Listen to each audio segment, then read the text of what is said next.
यदा लभे कौरवसंजयानां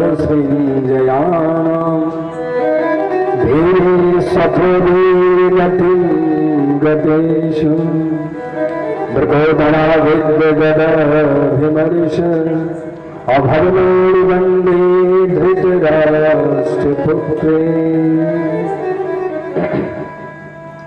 ये उस समय की बात है। राजा परीक्षित की कथा यहाँ से प्रारंभ होने जा रही है। ये उस समय की बात है जब महाभारत का युद्ध समाप्त हो गया। अंतिम युद्ध किससे हुआ था? भीम और दुर्योधन से। भीम ने दुर्योधन की जंघा तोड़ दिया। वो कुरुक्षेत्र में तड़प रहा है, मौत के अंतिम दिन गिन रहा है। और देखो कितना सुंदर वर्णन वेद व्यास जी ने लिखा है कि दुर्योधन भूमि पर पड़ा हुआ है और चारों तरफ से गिद्ध उड़ उड़ करके आ रहे हैं और दुर्योधन के आसपास बैठ रहे हैं। एक गिद्ध कौन है? एक गिद्ध है मौत की भविष्यवाणी करने वाले। ये मौत की भविष्यवाणी करते हैं। अगर कोई जानवर बीमार है और गिद्ध आकर के बैठ गया, इसका मतलब उसको खबर लग गई कि इसकी मौत पक्की है। अब इसको डॉक्टर भी नहीं बचा सकते। अगर किसी जानवर के पास गिद्ध बैठ गया, उसकी मौत निश्चित। जो लिखा है ना, गीधे दृष्टि अपार। तो अपार मुझे लगता है ये संसार के पार की बात हो रहा है। उसे वहां की भी जानकारी होती है। भगवान का सीधा संदेश वहां का कौन? गिद्ध। और इस स्थिति को आकर के देखा गुरुपुत्र अश्वत्थामा ने, जो दुर्योधन का मित्र भी था। अश्वत्थामा ने कहा, रे मित्र, तुम्हारी ये हालत, जिसके चलने से धरती कांपती हो, जिसकी आवाज से राजमहल डगमगा जाते हो, जिसके नाम से लोग थर थर कांपते हो, जिसकी आज्ञा का आज तक किसी ने उल्लंघन नहीं किया हो, ऐसा दुर्योधन आज असहाय भूमि पर पड़ा हुआ है। मित्र, बताओ मैं तुम्हारी क्या मदद करूं? कराहते हुए दुर्योधन ने कहा, मेरे मित्र, यदि तुम मेरी मदद करना चाहते हो तो एक काम करो। क्या? मैं 100 भाई थे, आज 100 में से एक भी नहीं बचा, क्योंकि मैं भी ज्यादा देर का मेहमान। मैं 100 भाई थे, आज एक भी नहीं बचा। और पांडव 5 भाई थे, एक भी नहीं मारा। मुझे मरते समय आज यदि सबसे ज्यादा बेचैनी किसी बात की है तो केवल एक बात की कि मैं 5 में से एक को भी नहीं मार पाया। जिसके गोविंद रक्षक हो उसको जाको राखे साईं, उसको कौन टच कर सकता है? कौन स्पर्श कर सकता है? मैं 5 में से एक को भी नहीं मार पाया। इस बात की तड़प लेकर के लग रहा मैं विदा हो जाऊंगा। 5 में से एक भी मर जाता, मुझे संतोष तो होता कि चलो एक को तो मारा। इसलिए मेरे मित्र, यदि तुम मेरी मदद कर सकते हो तो जाओ, मुझे 5 का सर चाहिए। अश्वत्थामा ने कहा, मित्र, मैं तुम्हारी इस इच्छा को अवश्य पूरी करूंगा। अश्वत्थामा चल पड़ा। कहा पांडवों की शिविर की तरफ। लेकिन कहते हैं ना, जिसका रक्षक हो भगवान, उसे कौन मार सके इंसान।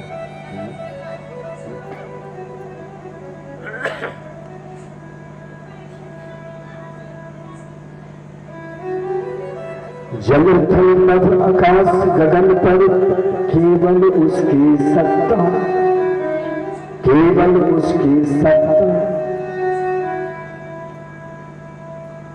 चारों तरफ तो उसकी ही सत्ता है। ईशावास्यमिदं सर्वं यस्य किंचित् जगत्यां। उसकी इच्छा के बिना यहाँ हिल न सके एक पत्ता। क्यों? क्योंकि उसी का सोचा यहाँ पे होता हो, और उसी का सोचा और यहाँ पे होता क्योंकि उसकी शक्ति महान, मारने वाला है भगवान, मारने वाला है भगवान, वाला है भगवान। मालूम बाता होता उसका, मालूम बाता होता उसका, उसकी शक्ति महान, मारने वाला है भगवान, वाला है मारने वाला है भगवान, बचाने वाला है भगवान, मारने वाला बचाने वाला, मारने वाला बचाने वाला, मारने वाला आ रहा था और एक लाख बचाने वाला खड़ा है। राधे गोविंद भगवान। और पहुंच गया शिविर के पास। और भगवान ने क्या किया? भगवान ने पांचों पांडवों से कहा कि भाई देखो, मेरी इच्छा है कि तुम सभी लोग आज जहां द्रौपदी के पांचों पुत्र विश्राम करते हैं वहां तुम लोग आज विश्राम। अच्छा देखो, पांडवों के अंदर एक विशेषता थी क्या कि भगवान की कभी कोई बात करती का टिप्पणी नहीं करते जाकर सोने। और द्रौपदी के पांचों पुत्रों को भगवान ने आज्ञा दिया, इनको सोते समय ही उठाकर ले जाओ और जहां जिस कक्ष में तुम लोग विश्राम करते थे वहां लेकर। और अश्वत्थामा आया जहां द्रौपदी के पांचों पुत्र सो रहे थे गहरी नींद में, उनको पांचों पांडव समझकर उनके गर्दन पर तलवार चला और पांचों के सर को धड़ से अलग कर और वस्त्र में लपेट करके ले जा करके कुरुक्षेत्र में जहां अंतिम सांसें गिन रहा था दुर्योधन वहां पहुंचा। कहा, मित्र तुम्हारी इच्छा को मैंने पूर्ण किया। ये देखो, मैं पांचों पांडवों का सर लेकर। दुर्योधन तो हक्का बक्का रह गया कि जिन पांचों पांडवों को मारने के लिए मैंने सारे के सारे पैंतरे आजमा लिए, सारे पैंतरे फेल हो गए। ये अश्वत्थामा भी तो युद्ध में था, ये भी तो पराजित हो गया था। तो आज कैसे इसने कौन सा ऐसा उपाय कर दिया कि पांचों के सर लेकर के? उसको विश्वास नहीं हुआ। उसने कहा, जरा वस्त्र तो हटाओ, मैं देखना चाहता हूं इन पांचों के सर को। और जब वस्त्र हटाया गया, देखा वो पांचों पांडव नहीं थे, वो तो द्रौपदी के पांचों पुत्र थे। वो अरे मेरे मित्र, ये तुमने क्या किया? तुमने द्रौपदी के पांचों पुत्रों को मार करके तो हमारे कुल में पानी देने वाला भी खत्म कर दिया, पानी देने वाला भी समाप्त हो गया। अब इस कुल को पानी कौन दे? जाओ मेरे मित्र, जाओ, तुमसे कुछ नहीं होगा, मुझे किसी की कोई सहायता नहीं चाहिए। अंत में तड़प करके दुर्योधन दुनिया से। लेकिन अश्वत्थामा मन में विचार करने लगा कि यदि मैंने द्रौपदी पांचों पांडवों को नहीं, द्रौपदी के पांचों पुत्रों को मारा है, तब तो पांचों पांडव मुझे छोड़ने वाले नहीं। जैसे सुबह होगी पता चलेगा तो मुझे ढूंढना शुरू कर देंगे। इसके पहले वही मुझे मारे, क्यों ना मैं ही उन्हें मार दूं। तो सुबह हुई और द्रौपदी ने जब जाकर पुत्रों को देखा तो रोने लगी। माता शिशूनां निधिनं सुतानां अनिशम्य घोरं परिताप्यमानां तदारुदद्वाश्वकलाकुलाक्षि तां सान्त्वयन्नाः किरीटमानि, तां सान्त्वयन्नाः किरीटमानि। माता शिशूनां निधनं सुतानां, पुत्रों की मृत्यु को आंखों से देखा तो रोने। पांचों पांडव आ गए, भगवान गोविंद भी आ। किसने मारा? किसने? भगवान ने बता दिया, अश्वत्थामा ने मारा। जब तक भगवान कुछ करते तब तक सामने देखा तो ब्रह्मास्त्र आ रहा था। अर्जुन ने कहा, प्रभु ब्रह्मास्त्र का संधान किसने किया? कहा अश्वत्थामा ने। और ज्यादा पूछो मत, पेड़ लगा दिए सब खत्म हो जाएगा। कहा तो हम बचेंगे कैसे? कहा ब्रह्मास्त्र का उपाय एक ही है, ब्रह्मास्त्र। तुम्हारे पास भी तो ब्रह्मास्त्र है? तो ब्रह्मास्त्र का संधान करो। ब्रह्मास्त्र का संधान किया तो ब्रह्मास्त्र शांत हो। अब पकड़ा अश्वत्थामा को, इसको क्या दंड दिया जाए? सोचो, जिसके पांच पुत्रों की हत्या कर दिया हो, उसको तो दंड ये मिलना चाहिए कि उसको 5 बार फांसी होनी चाहिए, लेकिन फांसी तो एक ही बार होगी। कोई 50 आदमी को मार दे तो फांसी की सजा हो जाएगी, कई बार होगी? 50 बार। फांसी तो एक ही बार होगी। उसे मरना तो चाहिए 5 बार, उसे दंड ये मिलना चाहिए क्योंकि उसने सोते हुए मासूम बच्चों का मासूम बच्चों को मारा। इसलिए भगवान खड़े हैं, कुछ नहीं बोल रहे हैं। द्रौपदी से पूछा गया, द्रौपदी ने कहा इसको छोड़ दो। क्यों क्यों पांचाली से क्यों छोड़ दिया जाए? कहा देखो इसके पिता तुम्हारे गुरु हैं, उन्होंने तुम्हें धनुर्विद्या सिखाई, अपने पुत्र को जो ज्ञान नहीं दिया वो तुम 5 को दिया। तुम रेडी हो कि नहीं थे गुरु? सोचो लोग द्रौपदी को कितना बुरा कहते हैं कि दुर्योधन को देख करके हंस दिया था, गलती कर दिया था, लेकिन द्रौपदी इतनी भी बुरी नहीं थी। अगर उसके मन में खोट होता तो इतनी ही बुरी होती तो अपने बच्चों के हत्यारा को कभी माफ। तो भगवान से पूछा गया कि प्रभु आप बताइए इसको क्या दंड दिया जाए?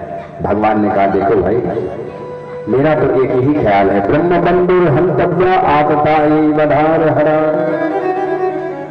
भगवान ने कहा देखो ब्राह्मण को जान से नहीं मारना चाहिए। भगवान कह रहे हैं ब्राह्मण को जान, ब्रह्म बंधुर हंतव्य आपता वधार हरा, ब्राह्मण को जान से नहीं मारना चाहिए। ब्राह्मण कितना ही पापी क्यों ना हो, उसे कोई और दंड दे दो लेकिन जान से मत मारो। और आपताई को छोड़ना भी नहीं चाहिए। भगवान ने कहा इसको मार दो, इसको छोड़ दो, मारो छोड़ो मारो छोड़ो। अरे 5 पांडवों ने कहा महाराज ये कौन सा मंत्र दे रहे हैं, मारो छोड़ो मारो छोड़ो? अरे या तो मार दे या तो छोड़ दे, एक कहिए तो आप करें मारो छोड़ो। अब भगवान की भाषा कौन समझता था? अर्जुन, क्योंकि गीता का उपदेश सुना था ना, तो भगवान की भाषा वही समझते थे, बाकी कोई नहीं समझता था। तो समझ गए अर्जुन कि भगवान क्या कहने का अर्थ क्या है। ब्राह्मण का असली अपमान, ब्राह्मण की असली मृत्यु क्या है? उसका अपमान। ब्राह्मण का अपमान कर दो, जान लो कि मृत्यु से बदतर हो गई जिंदगी से। इसलिए उसके सर को कई जगह से मुंडन करके कई चोटियां छोड़ दिया गया। अश्वत्थामा को छोड़ दिया, चला गया अश्वत्थामा। भाइयों बहनों ये दंड तो उसको मिल गया, लेकिन वो बेचैन बना रहा, वो सोचने लगा मैं क्या करूं। 5 पांडवों को मारने गया तो द्रौपदी के 5 पुत्रों को मारा, और आज 5 पांडवों के सामने आया तो इन लोगों ने मेरा अपमान कर दिया। ये जब तक कृष्ण है ना, हम 5 पांडवों को नहीं मार सकते, तो क्या करें? वो सोचने लगा, विचार करने लगा कि क्या कोई और इस कुल खानदान में बचा है। तब तो उसे याद आया वो जब महाभारत का युद्ध चल रहा था तो उस समय जो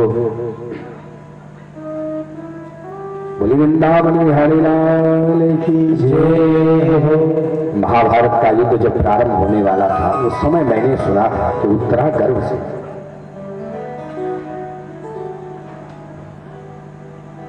इसका मतलब उसका गर्भ आज, अगर ये उसका गर्भ में नष्ट कर दूं तो उसके कुल खानदान में कोई पानी देने वाला भी नहीं बचेगा। बोली वृंदावन बिहारी लाल की जय। इसलिए उसने ब्रह्मास्त्र का संधान कर दिया, पुनः ब्रह्मास्त्र चला। आपकी बात जब ब्रह्मास्त्र का संधान हुआ, उत्तरा को नहीं पता था कि आज मेरे गर्भ में पल रहे शिशु को मारने के लिए ब्रह्मास्त्र का संधान किया गया है। लेकिन जब ब्रह्मास्त्र करीब आ गया और दूर से ही जलन महसूस होने लगी, तब उसने गोविंद को पुकारा, पाहि पाहि महायोगिन देव देव जगतपते नान्यं तद भयं पश्ये यत्र तू परस्परम। पाई हे प्रभु मैं आपकी शरण में हूं, मेरी रक्षा करो, मेरी रक्षा करो। भगवान गोविंद प्रकट हो गए और कहा बेटी एक काम करो, जरा सा नेत्र बंद करो। नेत्र बंद किया और भगवान शिव भी गर्भ में गए, ब्रह्मास्त्र भी गर्भ में, भगवान भी गर्भ में। और गर्भ में कौन है? राजा परीक्षित, बालक परीक्षित गर्भ में उत्तरा के, ब्रह्मास्त्र भी गर्भ में, गोविंद भी गर्भ में और परीक्षित भी गर्भ में। ब्रह्मास्त्र को भगवान ने चक्र सुदर्शन से शांत कर दिया, नष्ट कर दिया और परीक्षित की रक्षा की। बोले भक्तवत्सल भगवान की जय। भगवान ने रक्षा किया। देखो भैया, इस संसार के सौभाग्यशाली माताएं कौन कौन है? सौभाग्यशाली माताएं पुत्रवती जुवती जग सोई, पुत्रवती जुवती जग सोई, रघुपति भगवती सासु पुत्र हो, रघुपति भगवती सासु पुत्र हो। इस संसार में सौभाग्यशाली माता कौन है? जो अपने पेट में भगवान के भक्तों को धारण करती है। देखो, वो माता सौभाग्यशाली नहीं है जो अपने गर्भ में पुत्र को धारण करती है। संतान को धारण करने वाली भाग्यशाली नहीं है, तो जो अपने पेट से भगवान का भक्त पैदा करती है वो संसार की सबसे महान स्त्री है। भैया दो ही महान है, एक भक्त को पैदा करने वाली और एक भगवान को पैदा करने वाली। दो ही है ना? कौन कौन है? भक्त को पैदा करने वाली भी है और भगवान को भी पैदा करने वाली। प्रहलाद को पैदा किया, भक्त है ना प्रहलाद, ध्रुव को पैदा किया। ऐसी भी माता है जिन्होंने धारण किया गर्भ में ध्रुव और प्रहलाद को, श्रवण कुमार को। और ऐसी भी माता है जिन्होंने भगवान को धारण किया, राम को, कृष्ण को। लेकिन धन्य है उत्तरामा जिसने आज अपने पेट में भक्त और भगवान दोनों को एक साथ धारण किया। धन्य है, धन्य है। ऐसी बात तो धन्य है ना जो भक्त और भगवान दोनों को एक साथ धारण किया है भाई बहनों। इसलिए आज जब भगवान बाहर आए, उत्तरा की रक्षा किया था, इसलिए आज से भगवान का एक नाम पड़ गया। बोलिए उत्तरायण भगवान की जय। भगवान आज से उत्तरायण हो गए और परीक्षित की रक्षा करके। और भगवान देखो, इस दृश्य को कुंती ने देखा। जब कुंती ने देखा तो कहा प्रभु, भगवान ने कहा प्रभु तुम मुझे प्रभु कहते? अरे तुम मेरी बुआ हो। बस बस यही तो माया है कि जब हृदय में भक्ति आती है तो आप तुरंत कहते हो बुआ जी, बुआ जी। बस ये जो बुआ जी कह देते हैं ना, सोचते हो कि मैं बुआ जी कह दूंगी, कह दूंगा तो तुम भूल जाओ। ना ना ना ना, एक बार जो तुमको जान जाता है तुम उसको कभी नहीं भुला सकते। क्यों? सो जान जी देव जनाई है, सो जान जी देव जनाई, जानत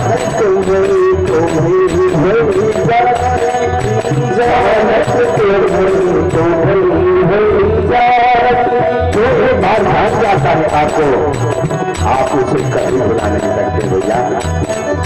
आप कहते हैं बिना जाने पहचान नहीं होती, बिना पहचान के विश्वास नहीं होता, बिना विश्वास के प्रेम नहीं होता, बिना प्रेम के भक्ति नहीं होती और बिना भक्ति के भगवान नहीं मिलते। भैया अगर भगवान को पाना है तो सबसे पहले भगवान को जानना पड़ेगा। जाने बिना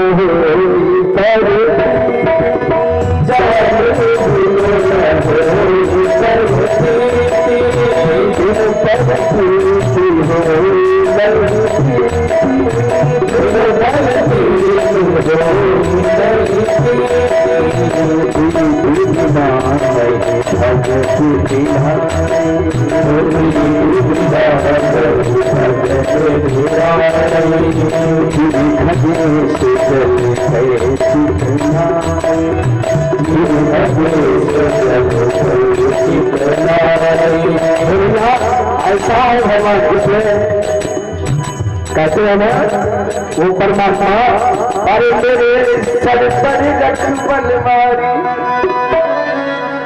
अरे मेरे सर पर रख बनवारी, अरे मेरे सर पर रख बनवारी। जैसे उत्तरा के ऊपर रख दिया ऐसे हमारी हनुमान जी के ऊपर रख दीजिएगा हाथ रो गोविंद, इनके यजमान परिवार के ऊपर रख दीजिएगा, हमारे आए हुए भक्तों के ऊपर रख दीजिएगा। क्यों?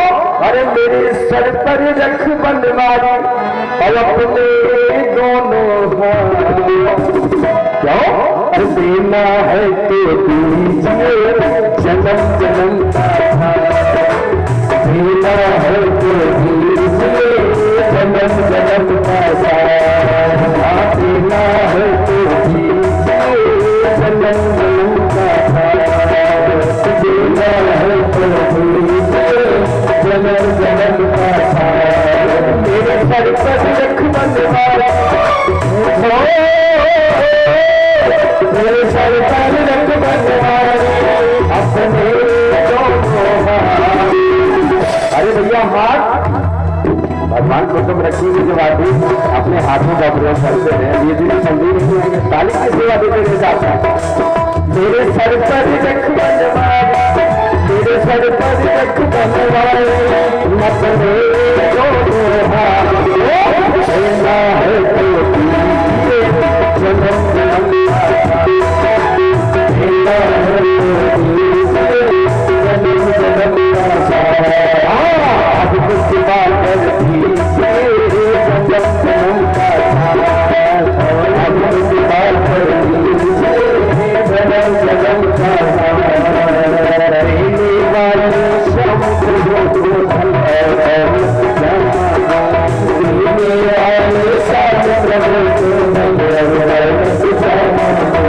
श्याम प्रभु सेना देकर फिर नाम और इज्जत जामा को, श्याम प्रभु से पढ़ने को फिर नाम और इज्जत जामा को। मेरे जीवन में अब कर दे, मेरे जीवन में अब कर दे, मेरे जीवन में अब कर दे, मेरे जीवन में अब कर दे तू कृपा की बरसा। हाथ ऊपर करके हमारी कथा में वही सुकर जिसका हाथ हो जाए, हाथ ऊपर करके देना है जन्म जन्म का, देना है जन्म जन्म का।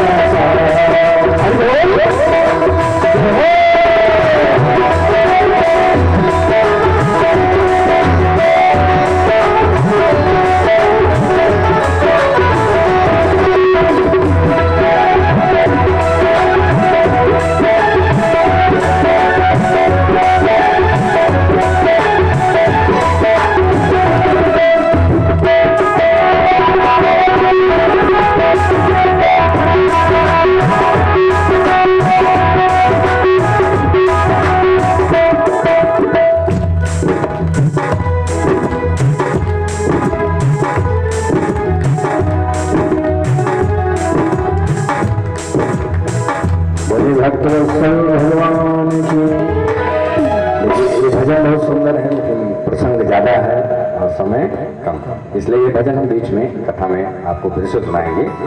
आइए प्रसंग की ओर चलते हैं। तो भगवान गोविंद ने रक्षा किया और इस दृश्य को देखा कुंती ने, तो कहा करो आज मैं आपकी वंदना करूं।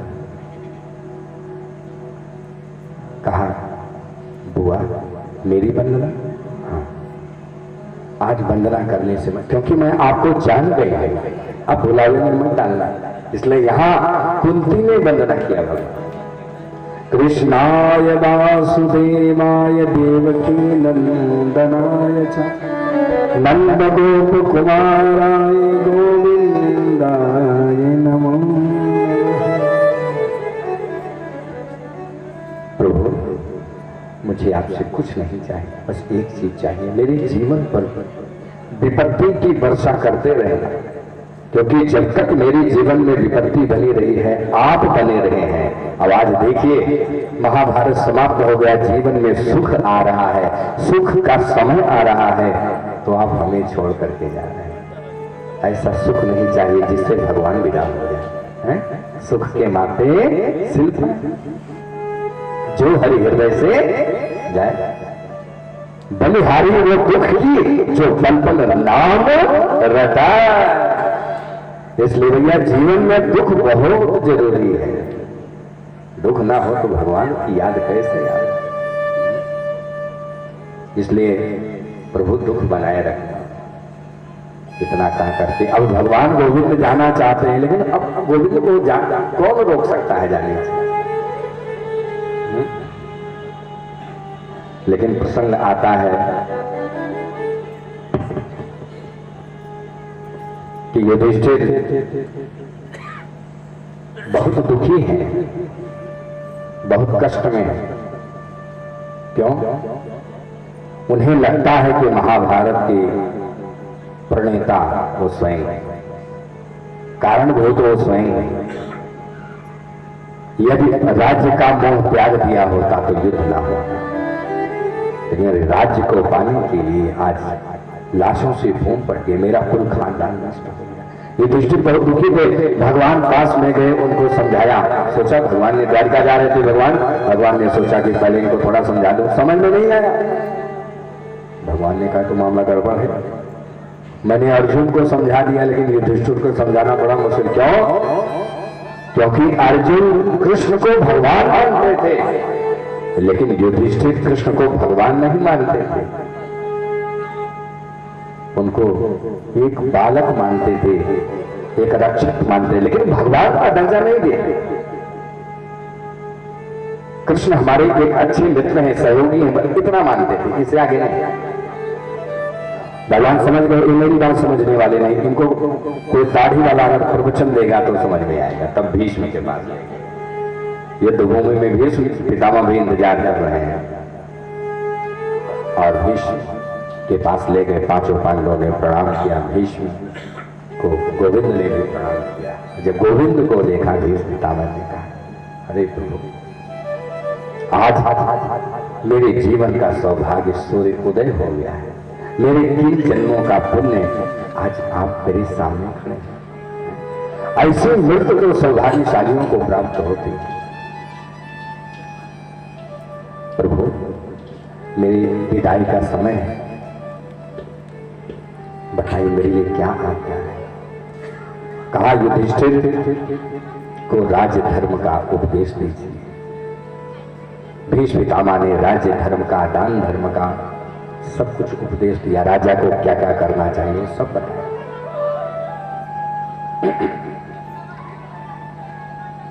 और कहा प्रभु, अब चलने की वेला आ गई। मैं सोचता हूं कि एक अपनी बेटी है, आपके हवाले कर दूं। बेटी? आपकी बेटी? अरे आप तो बाल ब्रह्मचारी है। भीष्म ने तो विवाह थोड़ी किया था, तो बेटी कहां से आ गई? तो बेटी कौन है? इतिमति रूप कल्पिता वितृष्णा भगवती शाश्वत पुंगवे विभूमि। यह है इतिमति। ये मति चौपाई है ना, जहां सुमति तहां संपत्ति ना। मति शब्द लगा। सुमति, सु माने सुंदर, मति माने बुद्धि, सुंदर बुद्धि।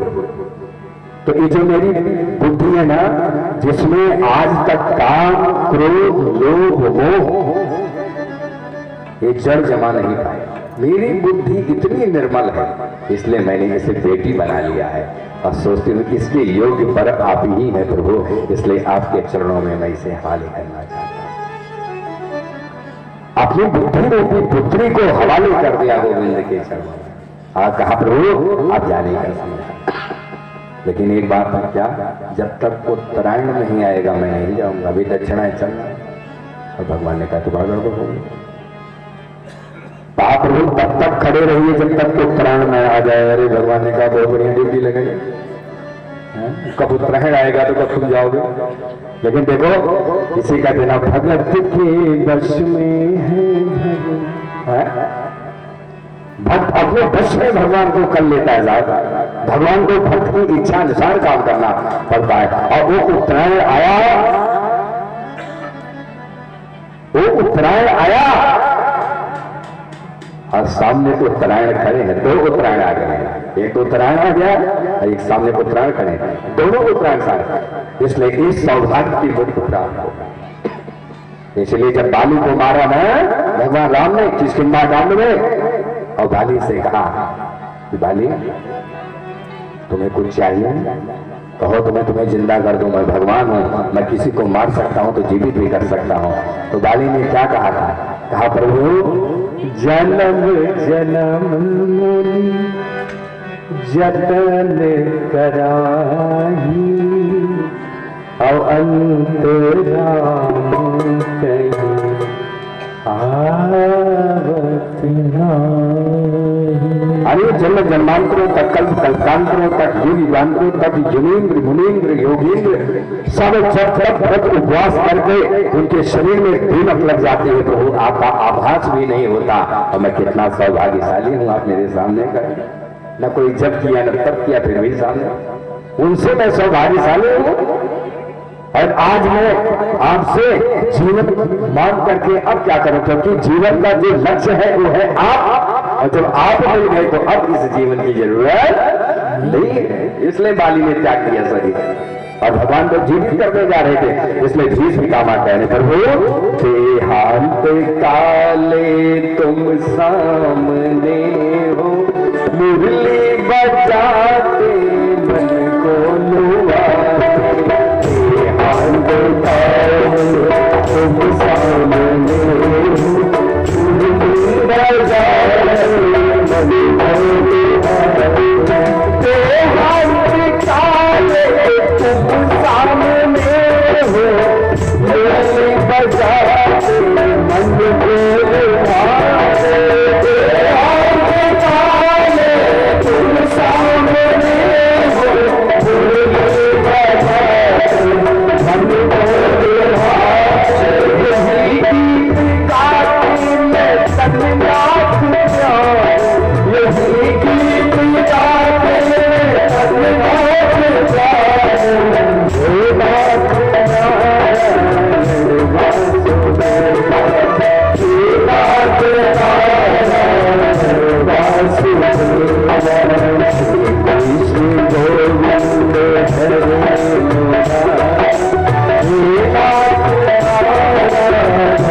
भक्तवत्सल भगवान की जय।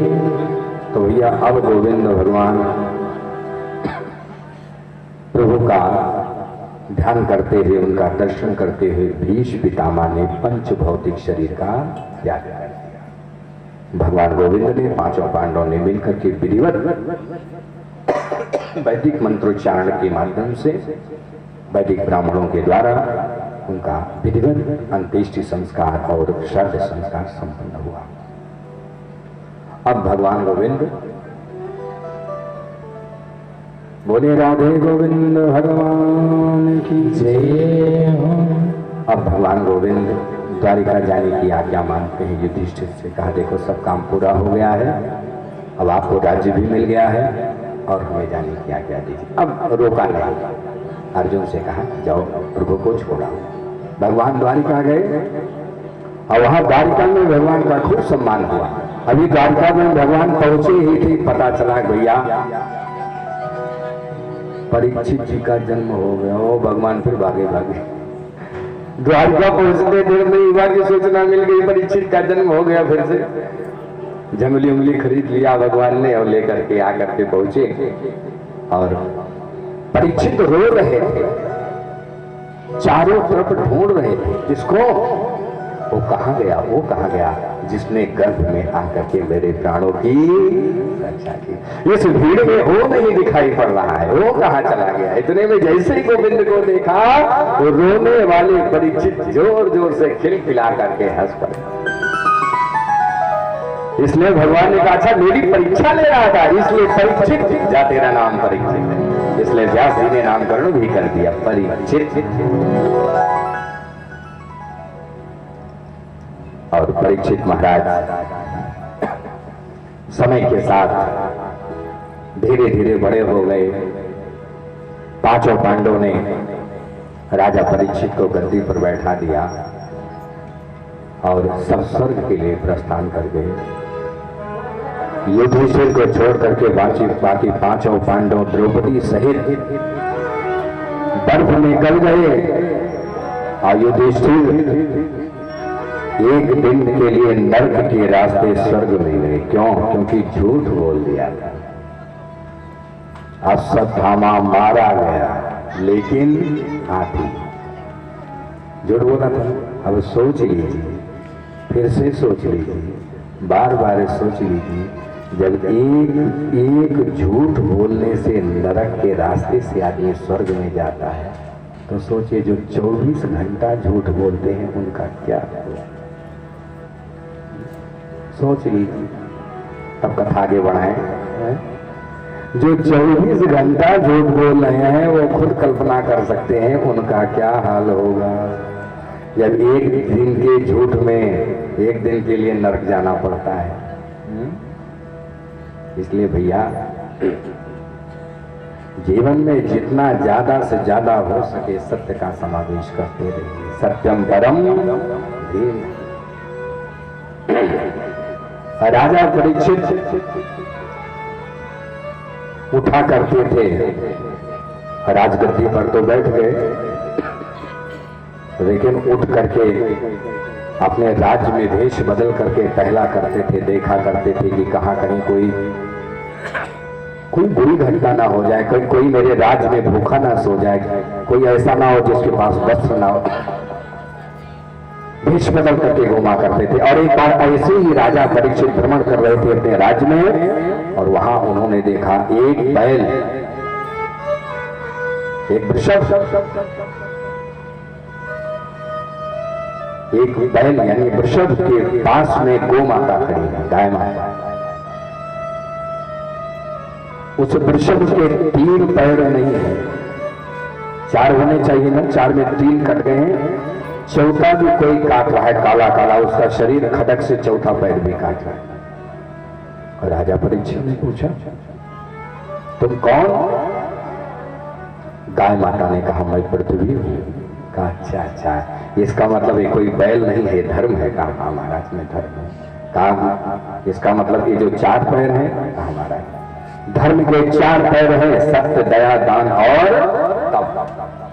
सत्य, दया, दान और तप। 4 में से 3 कट गया, 1 बचा है और उसको काट रहा है। ये कौन है? ये है कलयुग।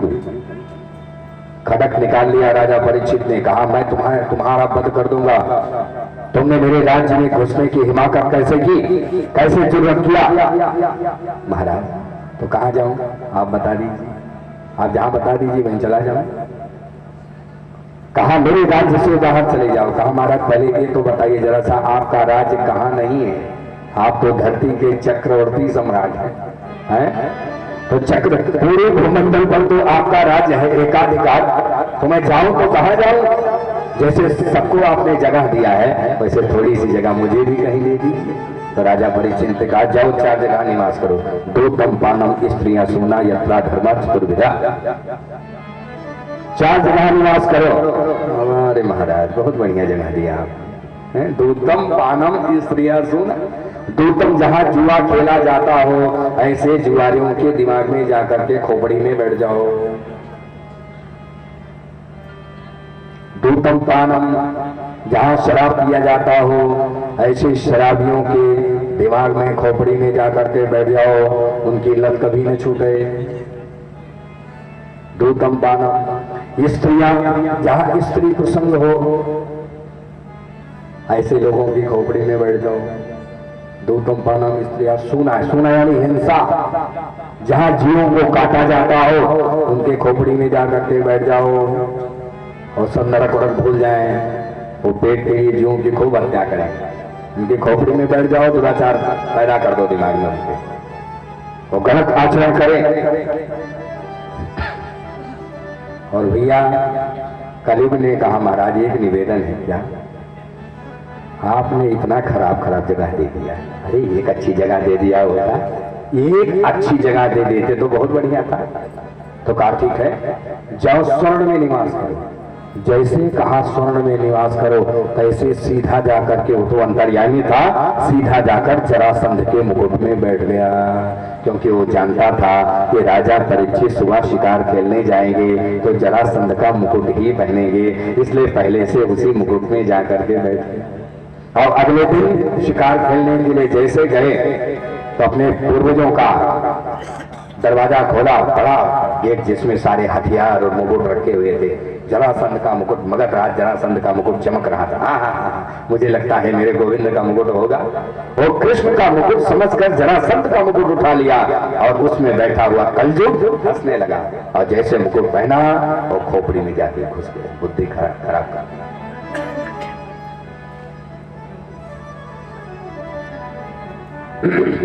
बैठ गए घोड़े पर और जाकर के जब जंगल में पहुंचे तो क्या हुआ? जंगल में शमीक मुनि श्रृंगी ऋषि के पिता घोड़े को किनारे खड़ा किया। राजा परीक्षित ने शमीक मुनि के पास जाकर के पहुंचे, कहा कि महाराज मैं भूख प्यास से व्याकुल हूं, क्या भोजन वोजन मिलेगा, पानी वानी मिलेगा? शमीक मुनि ध्यान में थे, कुछ बोले नहीं। तो क्रोध आ गया राजा परीक्षित को, जबकि वो कभी क्रोध नहीं आता था, लेकिन देखिए बुद्धि बिगड़ गई थी, इसलिए बिगड़ी हुई बुद्धि में अचानक क्रोध की उत्पत्ति हो गई। जब बुद्धि बिगड़ती है तो आदमी उल्टा ही करता है, यही प्रमाण है, जान लीजिए। जब उल्टा आदमी करे तो जान लीजिए इसकी खोपड़ी उल्टी हो गई। उल्टा काम करने वाले यानी खोपड़ी उल्टी। सीधी खोपड़ी वाले सीधा काम करते हैं, उल्टी खोपड़ी वाले हमेशा उल्टा काम करते हैं। तो क्या क्या वही मरा हुआ सर्प उठा करके गले में डाल दिया शमीक मुनि, अपमान कर, और वहां से घोड़े पर बैठ करके ढूंढते ढूंढते बड़ी मुश्किल से अपने राज्य में आकर के पहुंचे। लेकिन जब मुकुट उतारा तब उन्हें याद आ रही हमसे तो बहुत बड़ी भूल हो गई। एक संत के गले में मरा हुआ सर्प। लेकिन उधर देखिए श्रृंगी ऋषि जंगल से लौट करके लकड़ी उकड़ी बीन करके वापस आए। पिता के गले में जब मरा हुआ सर्प देखा, हाथों में जल लिया, गायत्री मंत्र पढ़ा और जल छिड़क दिया, तक्षक जीवित हुआ। और जाओ, जिसने मेरे पिता का अपमान किया है उसे 7वें दिन 10 करके वापस आना। तक्षक चलता ये है ब्राह्मण की वाणी। जब शमीक मुनि ध्यान से वापस आए, अरे पुत्र ये तुमने क्या कर दिया? तुमने इतने न्याय किए, इतने महाराजा को शाप दे दिया। ब्राह्मण को भेजा जा करके राजा परीक्षित को बताओ कि 7वें दिन अपने मृत के लिए कुछ कर सकते हो तो कर ले। राजा परीक्षित क्या करें, वो बेचारे कुछ सोच पाते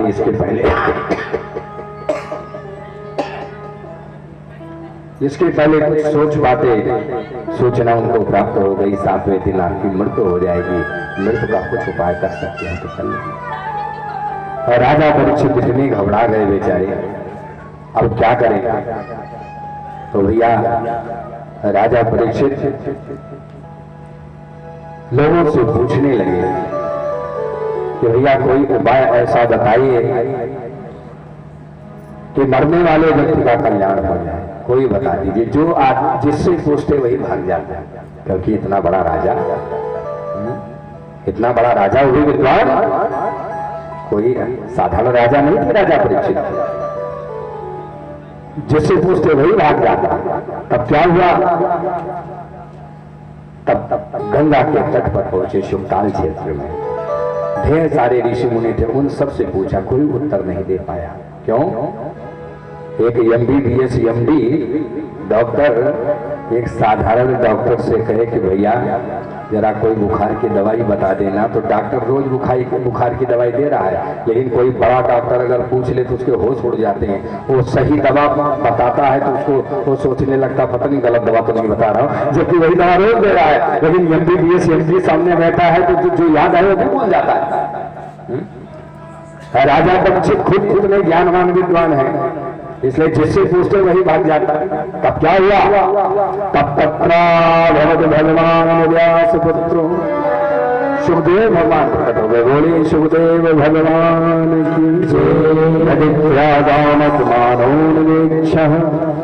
अलक्ष्य निजलाद तुष्टो अवधूत देश। अवधूत देश में सुखदेव भगवान प्रकट हो।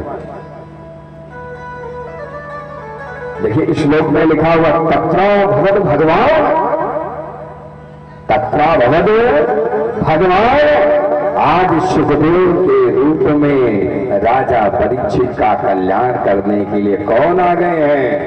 भगवान। आपके जीवन में जब कल्याण का मार्ग कभी खुलेगा, किसी के द्वारा खुलेगा, तो समझ लेना उसे भगवान ने ही भेजा है। देखिए यहां तो भगवान खुद सुखदेव के रूप में आ गए हैं कल्याण करने के।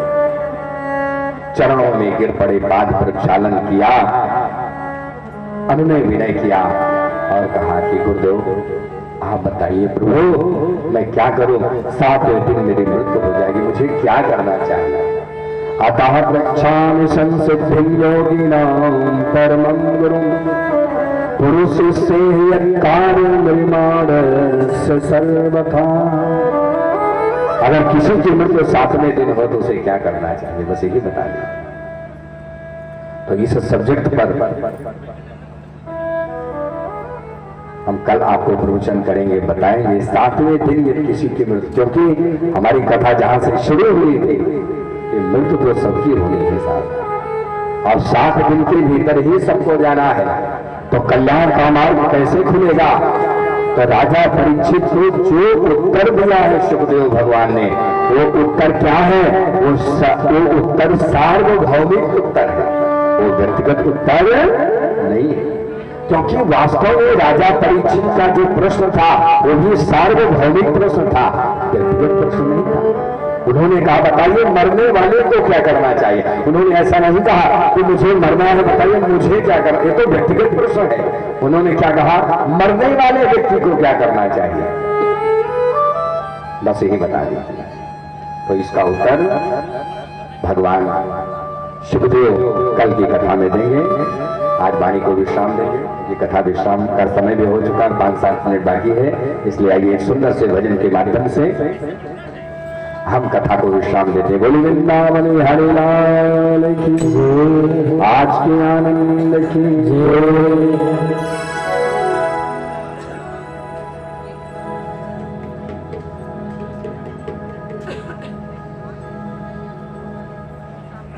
बोली राधे गोविंद भगवान की जय हो। प्रभु ने की कृपा अनवरत रूप से प्राप्त हो रही है राजा परीक्षित को। इसलिए आइए प्रभु के चरणों में चलते हैं। अरे वृंदावन में जाने को जी चाहता है। गोविंद जहां रास रचाते हैं, रासलीला की कथा बड़ी सुंदर है, बताएंगे आपको।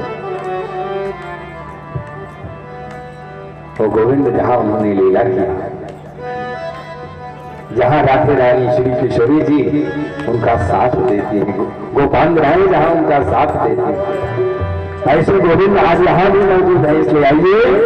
अरे वृंदावन में जाने को जी चाहता है, वृंदावन में जाने को जी चाहता है, राधे राधे जाने को जी चाहता है, राधे राधे जाने को जी चाहता है, वृंदावन में जाने को जी चाहता है, वृंदावन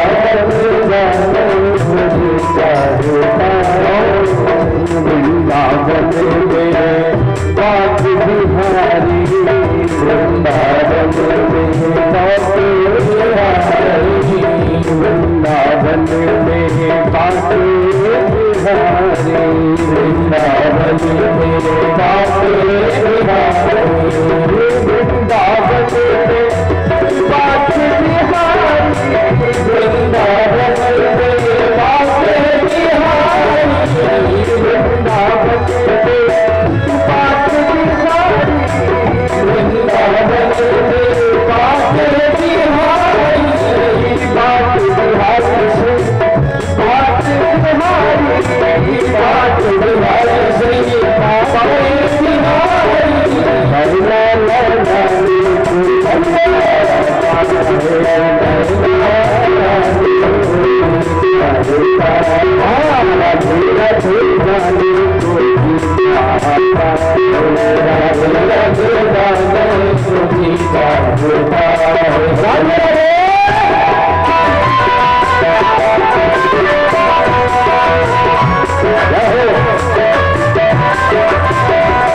कर दी दुआ बन गई और नजर नीची कर दी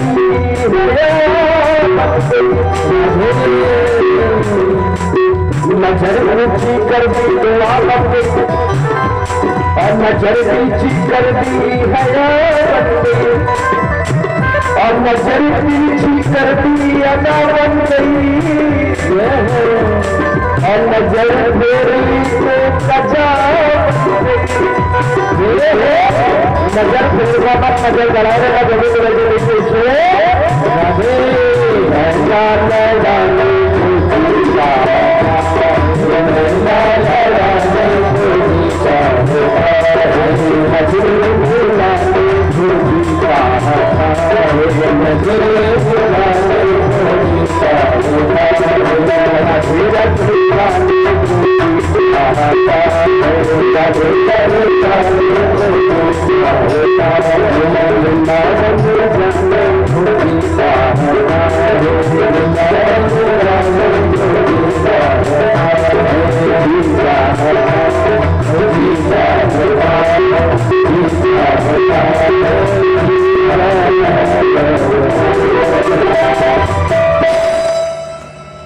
बोली राधे गोविंद भगवान की जय, भक्तवत्सल भगवान की जय, जय जय श्री राम। कथा समाप्ति का समय है 7 बजे। कितना बजा? बज गया ना? 1 मिनट आगे तो नहीं हुआ ना, इसलिए घड़ी देख करके घर से चला करिए। कथा समाप्ति 7 बजे हो जाएगी। अब कुछ लोग सोचते हैं अब कथा चल रही है, बहुत बढ़िया कथा, अब महाराज आप 10 बजे तक जरूर कहेंगे। ऐसा सोच के कभी मत बैठना। कथा का समय है 3 बजे से 7 बजे तक, इसलिए बहन जी लोगों से, देवियों से निवेदन है, देवताओं से सबसे निवेदन है, सोचते हैं सब खाए वाए पर बढ़िया बनाए बनाए कि खाए वाए के तो चलिए आराम से। अरे खाना पीना थोड़ा आगे पीछे बना लीजिएगा, ये अवसर दोबारा नहीं मिलेगा। वृंदावन जाने को जी चाहे, केवल जीत जाने से कुछ नहीं होगा, यहाँ बैठना पड़ेगा तब पता चलेगा वृंदावन जाएंगे कैसे, रास्ता तो गोविंद बताएंगे ना। तो इसलिए यहाँ पर कथा का जो टाइम है 3 से 7, इसका जरूर ध्यान रखें। और टाइम पर हमारे संगीत के जो कलाकार हैं वो ठीक 3 बजे यहाँ बैठ जाते हैं और सुंदर सुंदर भजनों के द्वारा यहाँ पर कथा का दिव्य वातावरण तैयार करते हैं। इसलिए निवेदन है आप थोड़ा पहले बैठा करिए और संगीत का आनंद लें। और 1-2 संगीत के बाद मैं व्यासपीठ पर उपस्थित हो जाता हूँ। ठीक 7 बजे कथा विश्राम हो जाती है, इसलिए वाणी को विराम। बोले वृंदावन बिहारी लाल की जय, जय जय श्री राम।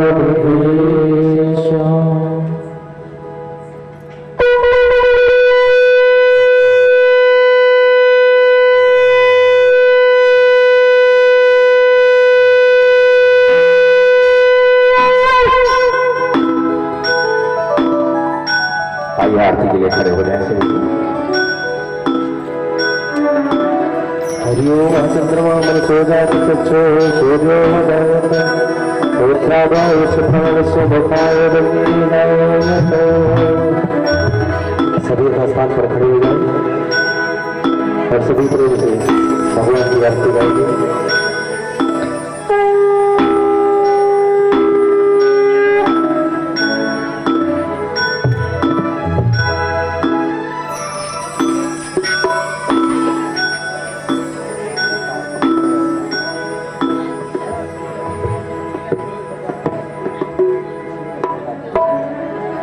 यजमान जी आरती करें।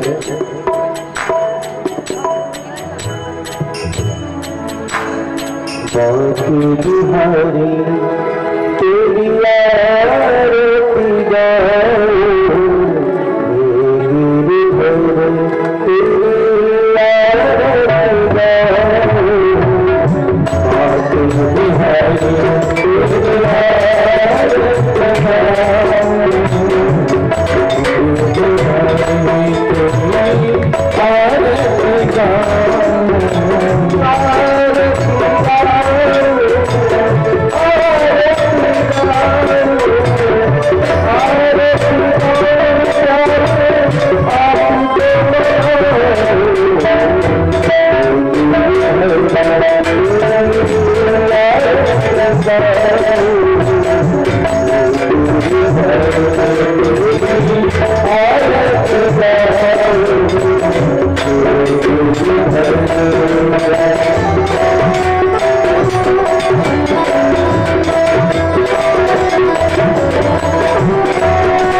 हरिओम हजने शीतलीकरणं विश्वेदेवायुर्वन्दनं पुष्पेदेवायुर्वन्दनमात्मवेदनम् आरार्तिक्यं समर्पयामि।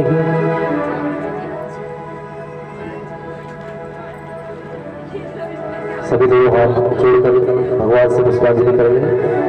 हरिओम हरज्ञमय जंत देवास्तानि धर्माणि भगवान्यसन्नः देहि नाथं महिमानः सुरेन्द्र त्रिपूर्वे साध्याः सन्ति देवा नानासुगन्धपुष्पाणि यथा कालो भवानि च पुष्पाञ्जलिर्मया दत्ता गृहाणपरमेश्वरः।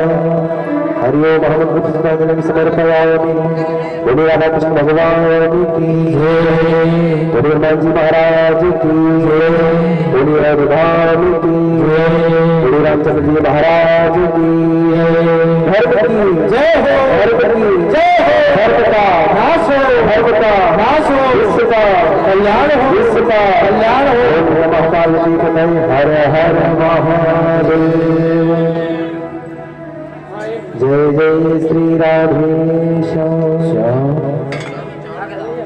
सभी आरती प्रसाद का दर्शन करते रहे, प्रसाद लेते रहे और हरिओम से आपको हरिओम हरिओम।